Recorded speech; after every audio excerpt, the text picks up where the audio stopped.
কুড়িটা গ্রাম নিয়ে ৯ জেলা কুড়িগ্রাম, ৯টি উপজেলা নিয়েই হয়েছে জেলা কুড়িগ্রাম। নাগেশ্বরী, ফুলবাড়ি, ভ্রুঙ্গামারী এই উপজেলা ৩টি ধরলা ব্রিজের উত্তরে, রৌমারী, রাজীবপুর ব্রহ্মপুত্রর পূর্ব দিকে, উলিপুর, চিলমারী, রাজারহাট আর কুড়িগ্রাম সদর। এই সদর উপজেলার আছে অনেক কদর।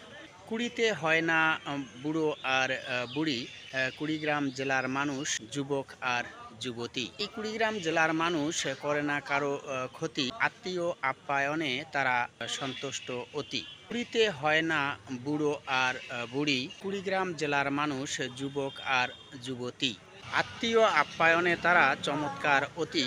অন্য জেলার মানুষের কাছে এই জেলার মানুষ যখন যায় তখন তারা দেখায় তাড়াহুড়ো, দেখায় বিরক্তি। কুড়িগ্রাম জেলার মানুষ আত্মীয় আপ্যায়নে সেরা, এটাই সারা বাংলাদেশের মানুষের উক্তি।